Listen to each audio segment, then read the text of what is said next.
மகர ராசிக்கார நண்பர்களே, மகர ராசிக்கார நண்பர்கள் 2026ல் தொழில் மாற்றம் நடப்பதற்கான வாய்ப்புகள் அதிகம். ஏற்கனவே நீங்கள் பண்ணிட்டு இருந்த தொழிலில் சின்ன சின்ன லேகை நீங்கள் சந்திச்சிருப்பீங்க. நீங்கள் எப்பயுமே பேக்கப் இருக்கிற ராசி. நீங்கள் ஏதாவது ஒரு ரிஸ்க் எடுக்கவே கூடாது. ரிஸ்க்குன்னு நம்ம எடுக்கவே கூடாது. அதுக்காக நம்ம என்ன பண்ணோம் அப்படின்னா, முன்னாடியே அதுக்கு தேவையான விஷயங்கள் எல்லாமே பண்ணி வச்சிடணும். அதாவது பேக்கப் நம்ம முன்னாடியே உருவாக்கி வச்சுக்கணும் அப்படிங்கிற ராசி தான் இந்த மகர ராசி. இந்த ராசியில் பிறந்தவர்கள் அதிகமாக நீங்கள் பண்ணக்கூடிய தொழில் டிஜிட்டல் சம்மந்தப்பட்ட தொழிலாக தான் அமையும். இந்த டிஜிட்டல் சம்மந்தப்பட்ட தொழிலையும் நீங்கள் எச்சரிக்கையாக இருக்க வேண்டிய விஷயம் என்ன அப்படின்னா, கூட்டு தொழில்கள் உங்களுக்கு ஓரளவுக்கு தான் செட் ஆகும். இந்த கூட்டு தொழில்கள் அப்படிங்கிற பட்சம்போது உங்களோட ஃபேமிலியே இதை சார்ந்து தான் வந்திருக்கும். இந்த ராசிக்காரர்கள் எந்தளவுக்கு ஒரு முன்னேற்றத்தை சந்திப்பாங்க அப்படின்னா, தொழிலில் ஆன்மீக ரீதியான விஷயங்களில் தான் நீங்கள் அதிக முன்னேற்றத்தை சந்திப்பீங்க. எவ்வளோ பெரிய ஜாபவானாக இருந்தாலும் மகர ராசிக்கு ஒரு சிம்பிளான ஒரு விஷயத்தினால் நீங்கள் பெரிய விஷயத்தெலாம் நீங்கள் யோசித்து ஒரு ரிஸ்க் எடுக்கிறதுக்கு பயந்துக்குவீங்க. ஃபார் எக்ஸாம்பிளுக்கு நீங்கள் டேரெக்டாக ஒரு லேண்ட் வாங்கலாம் அப்படின்னு போவீங்க. ஒரு 1000 ரூபா முன்ன பின்ன இருக்கும். அப்படியே எக்ஸாக்டாக கால்குலேட் பண்ணிட்டே இருப்பீங்க. இல்லை இது பெரிய லாபம் வருதா என்னன்னு தெரியல, அப்போ நம்ம வேறு விஷயத்தை பார்க்கலாம் அப்படின்னு நீங்கள் போயிடுவீங்க. ஒரு விஷயத்தை ரொம்ப டீப்பாக உள்ள போவீங்க. பக்கத்து வீட்டுக்காரங்களோட சண்டையாக இருக்கும். அது ரொம்ப டீப்பாக சண்டை போட்டு ரொம்ப டீப்பாக யோசித்து அது பெரிய லெவலுக்கு கொண்டு போயிடுவீங்க. ஸோ இதெல்லாம் ஒரு சிம்பிளான விஷயம் அப்படிங்கிறது உங்களோட மனம் ஏற்க மறுக்கும். ஏன்னா நீங்கள் ஒரு ரூமுக்குள்ளே இருப்பீங்க, ஆனால் உலகத்தையே படிச்சுட்டு இருப்பீங்க. ஒரு செல் மூலமாகவே நீங்கள் உலகத்தையே படிச்சுட்டு இருப்பீங்க. அந்த மாதிரி இருக்கக்கூடிய ராசியில் இந்த மகர ராசி ஒரு முக்கியமான ராசி அப்படின்னு சொல்லலாம். ஒரு deep thinking mind, over thinking மைண்டில் இந்த மகர ராசி ரொம்ப டீப்பாக போயிடும். ஸோ அந்த ஓவர் திங்கிங் மட்டும் கொஞ்சம் எக்ஸாக்டாக ஒரு இது மட்டும் போதும் சார், இதுக்கு மேலே ஓவராலாக திங்க் பண்ணக்கூடாது அப்படின்னு நினச்சிட்டிங்க அப்படின்னாவே உங்களோட 2026 பாதி விஷயத்தை நீங்கள் சக்ஸஸ் பண்ணிடுவீங்க. அதே போல் தொழில் மாற்றம் நடக்கிறதுக்கான வாய்ப்புகள் அதிகமாக இருக்குது. தொழிலில் முன்னேற்றமும் நடப்பதற்கான வாய்ப்புகளும் அதிகமாக இருக்குது. நீங்கள் எந்த அளவுக்கு நீங்கள் எக்ஸாக்ரேட் பண்ணுறீங்களோ, ஒரு விஷயத்தை ரொம்ப பெருசாக பேசுகிறீங்களோ அந்தளவுக்கு நீங்கள் இறக்கத்தை சந்திக்கிறீங்க அப்படின்னு அர்த்தம். ஸோ அதனால் இறக்கத்தை நம்ம சந்திக்கக்கூடாது, ஏற்றத்தை தான் நம்ம சந்திக்கணும். அப்போ ஏற்றத்தை சந்திக்கணும் அப்படி என்ன பண்ணணும்? குலதெய்வ வழிபாடு கண்டிப்பாக பண்ணணும். தொழிலில் நல்ல ஸ்டெப்பு அதிகமாக போடணும். உங்களோட டைம் தொழிலுக்காக அதிகமாக ஸ்பெண்ட் பண்ண ஆரம்பிக்கணும். வேறு ஒருவரை நம்பி நீங்கள் எதையும் கொடுக்கக்கூடாது. உங்களுடைய முயற்சியினால் நீங்கள் செயல்பட்டீங்க அப்படின்னா மிகப்பெரிய ஒரு அச்சீவ்மெண்ட் கண்டிப்பாக கிடைக்குங்க. ஏற்கனவே தொழில் ரீதியாக நீங்கள் சிக்கல்களை சந்தித்து கொண்டிருக்கிறீர்கள் என்றால் தற்போதைய நிலைமையில் நீங்கள் செய்ய வேண்டிய ஒரே விஷயம், பொறுமையாக நிதானமாக ஒரு விஷயத்தை கையாளணும். உங்கள் கீழே வேலை பார்க்குறவங்க உங்கள்கிட்ட பிரச்சனை பண்ண ஆரம்பிப்பாங்க. உங்கள் கூட வேலை பார்க்குறவங்க உங்கள்கிட்ட பிரச்சனை பண்ண ஆரம்பிப்பாங்க. சக போட்டியாளர் மாதிரி இருக்கக்கூடியவங்க உங்கள்கிட்ட போட்டி பொறாமையை அதிகமாக கக்க ஆரம்பிப்பாங்க. உங்களுக்கு ஈக்குவலாக ஒருத்தன் வேலை செஞ்சுருக்கோம் பார்த்திங்கன்னா, அவன் உங்கள்கிட்ட சில ஏமாற்றங்களை உங்களுக்கு கொடுக்குறதுக்கு பார்ப்பான். ஸோ அப்போ நீங்கள் என்ன பண்ணணும்? உங்கள் கீழே வேலை பார்க்குறவன்ட்ட ரொம்ப எச்சரிக்கையாக இருக்கணும். அவனை ரொம்ப எக்ஸாக்டாக கண்காணிக்கணும். அவன்கிட்ட என்ன பண்ணால் அவன்கிட்ட வேலை வாங்க முடியும். அவனையும் வேலையிலேருந்து அனுப்பிடக்கூடாது. அவன் உங்களுக்கு விபூதி அடிக்க பார்ப்பான். ஸோ அவன்கிட்ட கொஞ்சம் ரொம்ப எச்சரிக்கையாக ரொம்ப ஜாக்கிரதையாக அவனை ஹேண்டில் பண்ணிங்க அப்படின்னாவே போதுமானது. ஏற்கனவே செய்த தொழில்களில் மிக முக்கியமான தொழில் எது தெரியுமா? டிஜிட்டல் சம்மந்தப்பட்ட தொழில் தான் உங்களுக்கு. அதில் தான் உங்களுக்கு நிறைய வருமானமே. அதாவது கலை சம்மந்தப்பட்ட துறையில் இந்த மகர ராசி இருக்கீங்க அப்படின்னா மிகப்பெரிய நன்மை உண்டு. அதில் மிகப்பெரிய வளர்ச்சியும் உண்டு. ராசிகள்லேயே மிகப்பெரிய கலை சம்மந்தப்பட்ட விஷயங்களில் ரொம்ப முன்னேறி போகக்கூடிய ராசி எது அப்படின்னு பார்த்தீங்கன்னா மகர ராசி தான். இந்த மகர ராசி லக்கணமாக இருந்தாலும் அவர்களுக்கு மிகப்பெரிய நன்மை உண்டு கலைத்துறையில். ஸோ கலைத்துறையில் நீங்கள் எந்தளவுக்கு பிரதிபலிக்கிறீங்களோ அந்தளவுக்கு அரசு துறையிலேயே உங்களுக்கு வாய்ப்புகள் அதிகம். ஸோ இந்த ராசிக்காரர்கள் மகர ராசிக்காரர்களில் திருமணம் ஆகாமல் இருக்கிறவங்க கண்டிப்பாக இந்த வருடம் உங்களுக்கு ஸ்டார்டிங்லேருந்தே உங்களுக்கு யோகம் உண்டு. அதில் ரொம்ப டாப்பாக இருக்க வேண்டியது ஜூனுக்கு மேலே தான். அதே போல் குழந்தை பேர் இல்லாதவங்களுக்கும் ஜூன் மாதத்துக்கு மேலே ரொம்பவே நல்ல பலன்கள் இருக்குது. கண்டிப்பாக நீங்கள் கோயிலுக்கு போயிட்டு வாங்க. பழனிக்கு கீழே இருக்கக்கூடிய திருஆவினங்குடி பழனிக்கு போயிட்டு வாங்க, அது ரொம்பவே நல்லது. அதே போல் திண்டுக்கல் மாவட்டத்தில் பழனி திருஆவினங்குடி போயிட்டு வந்துட்டு உங்களுக்கு எப்போ ஃப்ரீ டைம் கிடைக்குதோ திருப்பதி மலை, அதாவது ஏழுமலையான் கோயிலுக்கு நீங்கள் போயிட்டு வாங்க. திருப்பதி ஏழுமலையான் மகர ராசிக்கு ரொம்பவே ஆப்டான ராசி. மகர ராசியோட ஒரு உன்னதமான ஒரு கோயில் அப்படின்னா திருப்பதியை தான் சொல்லுவாங்க.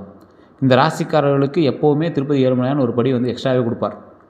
மகர ராசியாக இருந்தாலும் சரி, மகர லக்கணமாக இருந்தாலும் சரி, திருப்பதி ஏழுமலையானுடைய மிகப்பெரிய ஆற்றல் கொண்டது.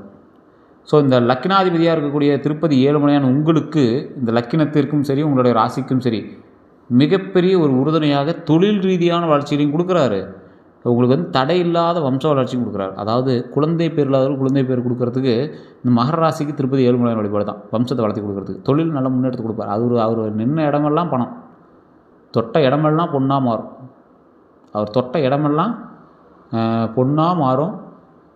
குழந்தை இல்லாதவர்கள் குழந்தை பிறக்கும். ஆண் குழந்தை வேண்டி விரும்புபவர்களுக்கு ஆண் குழந்தை கிடைக்கும் மகர ராசிக்காரர்களுக்கு.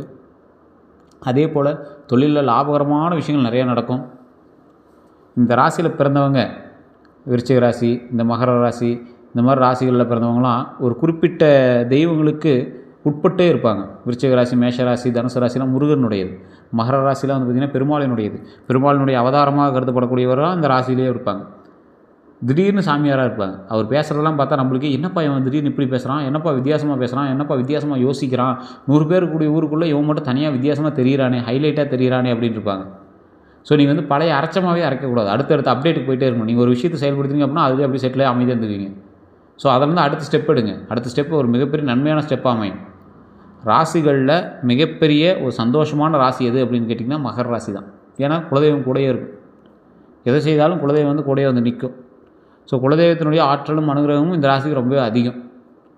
எதை செய்தாலும் மிகப்பெரிய மகிழ்ச்சியான விஷயத்தை கொடுப்பது இந்த ராசிக்கு மட்டும்தான். அப்போ நீங்கள் என்ன பண்ணணும், மருத்துவ ரீதியான செலவுகள் இருந்தது அப்படின்னா இந்த வருடத்தில் கொஞ்சம் பார்த்து பக்குவமாக செயல்படுத்துங்க. கால் சம்மந்தப்பட்ட விஷயங்கள் உங்களுக்கு ஓரளவுக்கு வலி தான் இருந்திருக்கும். முதுகு சம்மந்தப்பட்ட எலும்பு சம்மந்தப்பட்ட விஷயங்கள்லாம் உங்களுக்கு வந்து வலி கொடுத்துருக்கும்.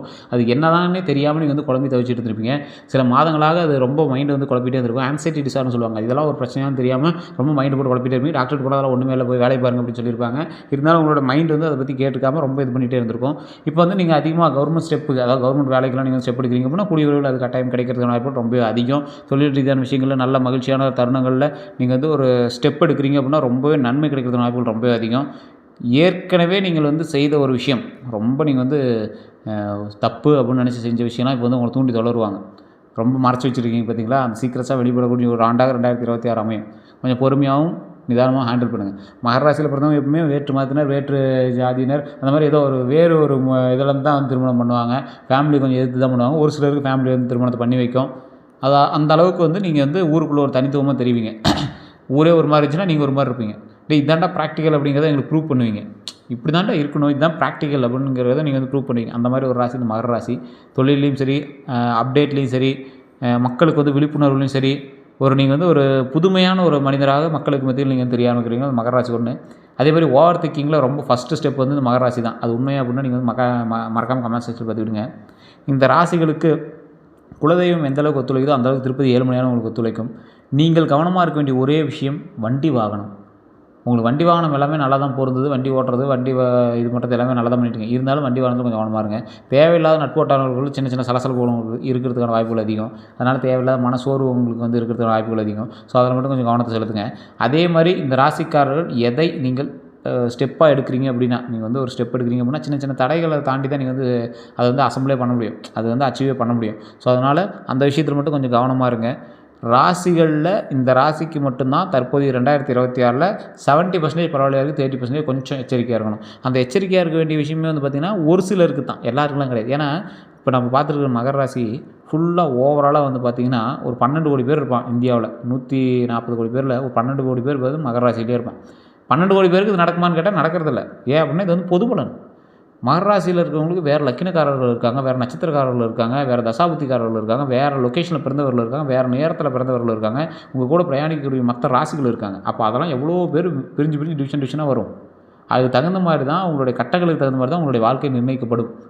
இப்போ நான் சொன்னக்கூடிய பொது பலன்லாம் உங்களுக்கு வந்து ஒரு மன திருப்திக்காகவும் இதெல்லாம் நடக்கிறதுக்கு வாய்ப்புகள் இருக்குது அப்படிங்கிற இதெல்லாம் வாய்ப்புகள் தான். உங்களுக்கு ஃபுல்லான கிளியரான கிடையாது. அப்போ நீங்கள் என்ன பண்ணணும், உங்களுடைய ஜாதகத்தை செக் பண்ணணும். உங்களை லோக்கலில் இருக்கக்கூடிய ஜோதிடர்கிட்ட கொடுத்து செக் பண்ணுங்கள். இல்லை சார் அவர் ஒன்றும் கிளியராக சொல்ல, எனக்கு ஒரு சாட்டிஸ்ஃபேக்ஷன் ஆகலை அப்படிங்கிறவங்க மட்டும் கீழே இருக்கக்கூடிய டிஸ்கிரிப்ஷனில் நம்பர் கொடுத்துருங்க. ஃபேஸ்புக்கில் பார்க்குறீங்கன்னா ஸ்க்ரீன்லேயே நம்பர் ஓடிட்டுருக்கோம். அந்த நம்பருக்கு ஃபோன் பண்ணுங்கள். அதுக்கு ஃபோன் பண்ணும்போது பிஸின்னு வந்தால் கொஞ்சம் நேரம் வெயிட் பண்ணுங்கள். இல்லைனா வாட்ஸ்அப்பில் மெசேஜ் பண்ணி பாருங்கள். மெசேஜ் பண்ணிங்கன்னா கண்டிப்பாக உங்களுக்கு வந்து அப்டேட் பண்ணுவாங்க. இந்த ராசிக்காரர்களுக்கு தெளிவாக ஓப்பனாக நான் ஒன்று சொல்லிடுறேன். என்ன அப்படின்னா, இந்த ராசிக்காரர்கள் உங்களுடைய பிறந்த தேதி, பிறந்த நேரம், பிறந்த ஊர், இது 3 மட்டும் தெரிஞ்சுட்டு பண்ணுங்கள். நிறைய பேர் என்ன பண்ணுறாங்கன்னா அவருக்கு தெரியறதில்ல. அப்படின்னா ஜாதகத்தோட ஃப்ரண்ட் பேஜ் ஃபோட்டோ எடுத்து நீங்கள் வாட்ஸ்அப் பண்ணிங்க அப்படின்னா தெளிவாக சொல்லிடுவாங்க. வெளிநாட்டு வாழ் மகர ராசிக்காரர்கள் கண்டிப்பாக இந்த நேரத்தில் நீங்கள் ஜோதிடம் பார்த்தே ஆக வேண்டும். கடல் தாண்டி இருக்கிறவங்க, இந்தியாவிலேருந்து கடல் தாண்டி இருக்கக்கூடிய ஜோதிடக்காரர்கள், அங்கேயே நீங்கள் ஜோதிடம் பார்த்துட்டாலும் சரி, இல்லை சார் நான் இங்கே அனுப்பி பார்த்துக்கிறேன் அப்படின்னாலும் கீழே நம்பருக்கு ஃபோன் பண்ணி பேசி தெரிஞ்சுக்குவாங்க. ஏன் அப்படின்னு கேட்டிங்கன்னா, வெளிநாட்டில் இருக்கிறவங்களுக்கு வேலை மாறுதல் ஏற்படுத்துகிற வாய்ப்புகள் 90% இருக்குது. ஒன்றே ப்ரமோஷன் ஆவீங்க, இல்லைனா ட்ரான்ஸ்ஃபர் ஆவீங்க, இல்லைனா வேறு கம்பெனிக்கு மாறுவீங்க. இது ஒரு 90% வாய்ப்பு இருக்குது. அது உங்களோட தசாபுத்தியை பொறுத்து அந்த 10%ல் நீங்கள் இருந்தாலும் இருக்கலாம். அந்த தசாபுத்தி ஓரளவுக்கு பரவாயில்ல சார், ஒன்றும் பிரச்சனை இல்லை அப்படிங்கிறவங்க அந்த 10%க்குள்ளே கூட நீங்கள் இருக்கலாம். ஸோ எதை செய்தாலும் பொறுமையாகவும் நிதானமாகவும் பண்ணுங்கள். அதை ஜோதிடத்தை பார்த்து செக் பண்ணிட்டு பண்ணுங்கள். எந்த ஒரு விஷயத்துலையும் நீங்கள் வந்து முன்னாடி போய் பிரச்சனைக்கு நிற்காதீங்க. குலதெய்வ வழிபாடு கண்டிப்பாக பண்ணுங்கள். மாதத்துக்கு ஒரு குலதெய்வ வழிபாடு பண்ணுங்கள். திருப்பதி ஏழுமலையான் வழிபாடு எப்போயாவது கண்டிப்பாக போய் பண்ணிட்டு வாங்க. அது ரொம்பவே உங்களுக்கு வந்து மாற்றம் தரும், முன்னேற்றம் தரும். உங்களுடைய பூஜை அறையிலோ அல்லது நீங்கள் தொழில் செய்யக்கூடிய நிறுவனங்களிலோ அல்லது நீங்கள் தொழில் செய்யக்கூடிய கம்பெனியிலையோ திருப்பதி ஏழுமலையான் நின்று கொண்டு இருக்கக்கூடிய திருப்பதி ஏழுமலையான், அதில் திருப்பதி ஏழுமலையான் மட்டும் இருப்பார். ஸோ அவர் மாதிரி புகைப்படம் நல்ல ஒரு ராஜ அலங்காரத்தில் வைர கிரீடத்தோடு இருப்பார்.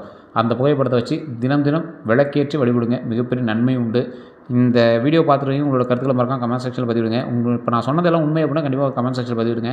வேறு எந்த கருத்துக்கள் இருந்தாலும் கீழே வந்து டிஸ்கிரிப்ஷனில் நீங்கள் ஒரு நம்பர் இருக்குது, அந்த நம்பருக்கு நீங்கள் ஃபோன் பண்ணி பேசி தெரிஞ்சுக்கலாம். எல்லோருக்கும் நன்றி நண்பர்களே.